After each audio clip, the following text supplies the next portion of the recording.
Assalamualaikum warahmatullahi wabarakatuh.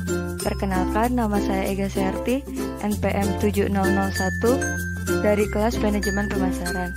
Di sini saya akan menjelaskan sedikit dampak dari pandemi terhadap produksi bisnis, terutama pada bidang marketing. Ada banyak sektor yang terkena dampak virus corona, terutama pada sektor ekonomi. Dampak yang diberikan dari virus corona ini dapat berupa dampak positif dan juga dampak negatif. Contoh dari dampak positifnya yaitu kenaikan profit bagi penjual masker dan hand sanitizer. Dan untuk contoh dampak negatifnya yaitu turunnya profit atau bahkan ditutupnya tempat produksi bisnis akibat virus corona. Contohnya saja yaitu tempat nongkrong dan juga beberapa penjual makanan. Selain itu, ada beberapa tempat produksi bisnis yang melakukan penyesuaian agar bisa tetap beroperasi di masa pandemi seperti ini. Misalnya saja yang ada di sekitar saya yaitu pengusaha keripik pisang oleh-oleh khas Lampung, yaitu Melte Panana, yang telah mengalami efek dari pandemi ini, baik dari segi profitnya dan juga cara pemasarannya yang berubah akibat adanya pandemi ini.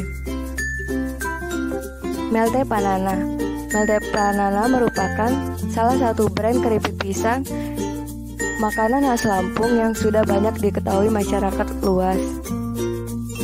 Strategi produk dalam Melte Panana yaitu keunggulan yang ditampilkan dari produk Melte Panana untuk meningkatkan jumlah konsumennya, yaitu dari segi packaging dan labeling. Untuk packaging dan labelingnya sendiri, desain yang digunakan sudah sangat bagus, dan untuk packagingnya sudah diberi kemudahan agar tidak tumpah apabila sudah dibuka. Kedua, yaitu ordering easy, di mana produk Melte Panana memberikan kemudahan dalam proses pemesanannya. Melte Panana memiliki keunikan karena berbeda dengan keripik pisang pada umumnya yang biasanya hanya digoreng lalu diberi taburan bumbu serbuk coklat khas. Untuk Melte Panana sendiri, keripik pisangnya dilapisi dengan coklat lumar dan merupakan keripik pisang lapis lumar pertama di Lampung dengan rasanya yang tidak hanya coklat, yaitu ada varian rasa lain seperti green tea, milk, keju, tiramisu, dan juga coffee latte. Pemilik asli dari Melte Panana merupakan lulusan mahasiswa Unila pada tahun 2019 yaitu Ali Al-Habib. Usaha tersebut ia lakukan mulai dari tahun 2018. Dimulai dengan mengikuti perlombaan seperti PMW, program mahasiswa wirausaha yang diadakan di Unila, KBMI, kompetisi bisnis mahasiswa Indonesia, dan terakhir yaitu KMI, dan menang sebagai juara 1 membawakan produk Melte Panana ini. Banyaknya antusias orang-orang terhadap Melte Panana ini diakibatkan karena bisa dikonsumsi oleh balita sampai dewasa.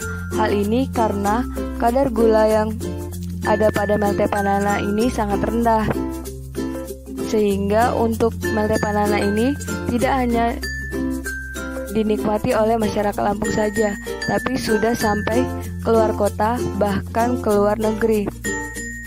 Untuk pengiriman luar Lampung yaitu seperti Jakarta, Bogor, Bandung, Majalengka, Cirebon, Tangerang, Surabaya, Kediri, dan masih banyak lagi kota lainnya. Untuk pengiriman ke luar negerinya yaitu misalnya saja Malaysia dan juga Hong Kong. Tujuan produksi. Tujuan awal diproduksinya Melte Panana yaitu untuk mengikuti lomba-lomba. Namun, mulai bulan Juli 2018 tujuannya berubah menjadi mencari profit. Dan untuk omsetnya sendiri pada 6 bulan awal 2018 yaitu sebesar 4-7 juta. Dan untuk 6 bulan awal tahun 2019 yaitu bisa mencapai 100 juta. Di bulan akhir tahun 2019 bisa mencapai goalsnya, yaitu sebesar 300 juta pada bulan September. Namun pada awal tahun 2020 omset turun sampai 85% lebih dari goals pada bulan September tersebut.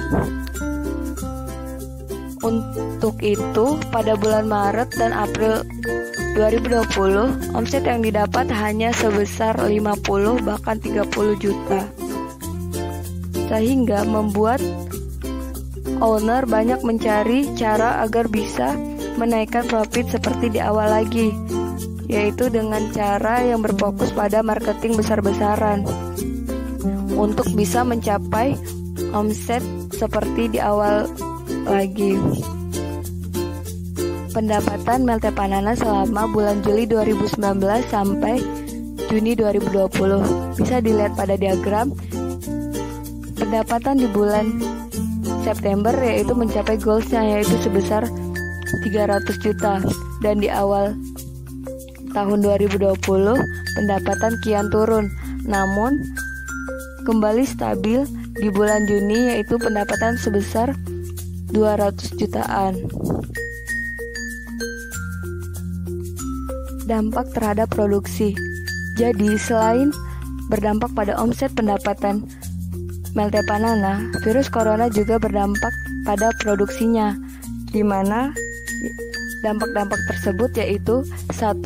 Pengurangan jumlah produksi, 2. Pengurangan stok di tempat produksi, 3. Pengurangan pengiriman ke dalam ataupun luar kota, 4. Pemotongan gaji yang disesuaikan dengan pengurangan waktu kerja. Pentingnya marketing. Salah satu tujuan marketing adalah better prepare for sudden development, yang artinya kesiapan perusahaan apabila terjadi perkembangan secara mendadak. Bisa kita lihat dari diagram pendapatan Meltepanana, yaitu pendapatannya turun mulai dari bulan Februari 2020 sampai bulan Mei 2020. Kita ketahui juga hal ini bisa terjadi akibat dari efek virus corona, sehingga profit Meltepanana bisa turun sampai 50% dari keuntungan biasanya. Hal ini karena diakibatkan diadakannya lockdown dan juga PSBB yang dilakukan pemerintah untuk mengantisipasi virus corona. Produk strategi, price strategi, dan place channel strategi. Dengan adanya virus corona ini, marketing sangat dibutuhkan untuk meningkatkan omset seperti sebelumnya. Dan strategi pemasaran yang dilakukan oleh pihak Meltepanana sendiri yaitu berupa produk strategi, price strategi, dan juga place channel strategi, di mana target yang dilakukan berfokus terhadap produk, harga, dan juga ranah pangsa pasarnya. Four approach to marketing merupakan 4 pendekatan yang dilakukan Meltepanana di segi pemasarannya. 1. Value network, yaitu dengan memperbanyak jaringan pelanggan. 2. Value network juga yaitu berupa layanan khusus untuk semua distributor dan reseller. 3. Value proposition, yaitu dengan membuat variasi rasa baru. 4. Value segment, yaitu dengan memperluas konsumen dengan promosi iklan besar-besaran.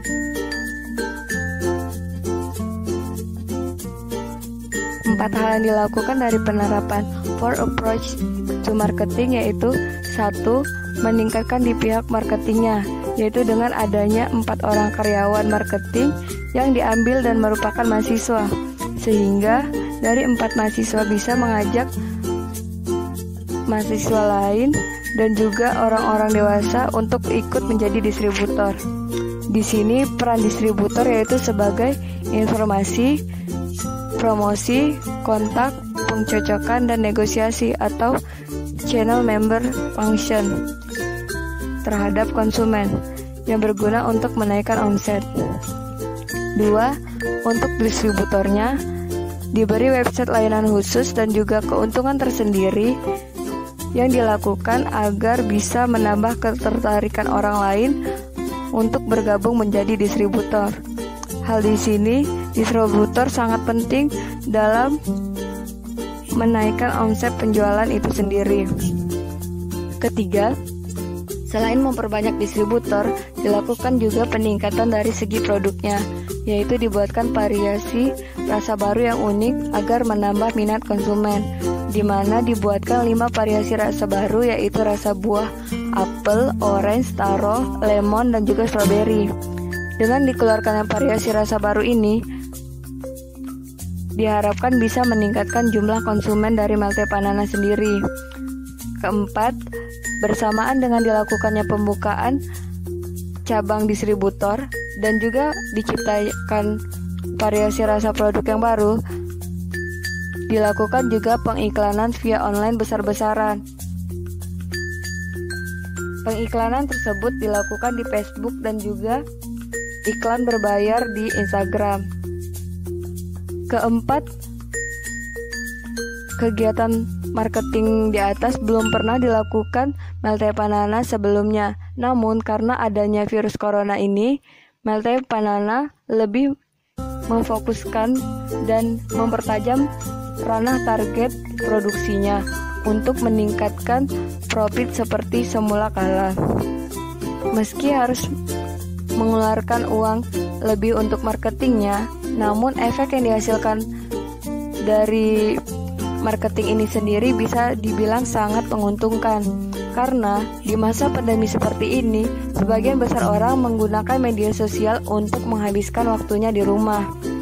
Oleh karena itu, omset dari Melt Banana bisa naik sampai 100% pada bulan Juni dan Juli 2020.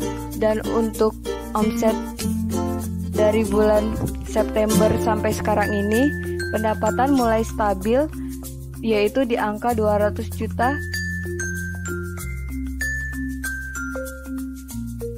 Sekian yang dapat saya sampaikan tentang dampak dan juga strategi yang bisa digunakan di masa pandemi seperti ini untuk produksi bisnis. Semoga bermanfaat. Terima kasih.